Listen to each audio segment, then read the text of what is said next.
વડોદરા શહેરમાં મુખ્ય માર્ગ પરથી દબાણ હટાવવામાં આવ્યા। ગોત્રી પોલીસ સ્ટેશન વિસ્તારમાંથી દબાણ હટાવવામાં આવ્યા છે। મુખ્ય માર્ગ પર દબાણ કરવામાં આવ્યા હતા। કાચા અને પાકા મકાનો તોડી પાડવામાં આવ્યા। નોટિસ બાદ પણ સ્વૈચ્છિક દબાણ ન હટાવતા પ્રશાસને કાર્યવાહી કરી છે। તો ફરી એક વખત દાદાનું બુલડોઝર ટોપ ગેરમાં। ગોત્રી પોલીસ સ્ટેશન વિસ્તારમાં જે કાચા પાકા મકાનો ખડકી દેવામાં આવ્યા હતા સરકારી જમીન પર, તેને આજે તોડી પાડવામાં આવ્યા છે।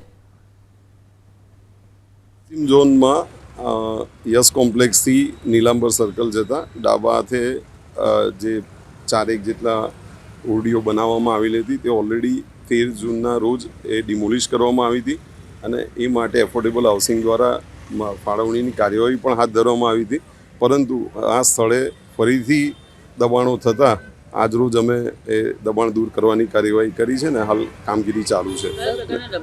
રોડ લાઇનમાં હતા અને રોડ લાઇનમાં 4 જેવી ઓરડીઓ બનાવી હતી। ઓલરેડી આ 13 જૂને ટીપી વિભાગ દ્વારા સંપૂર્ણ કાયદાકીય કાર્યવાહી, લીગલ કાર્યવાહી કરી અને તમામ પાસાઓ ધ્યાને રાખીને કાર્યવાહી ઓલરેડી હાથ ધરવામાં આવી। 13 જૂને આ દબાણો ઓલરેડી તોડી નાખવામાં આવ્યા હતા।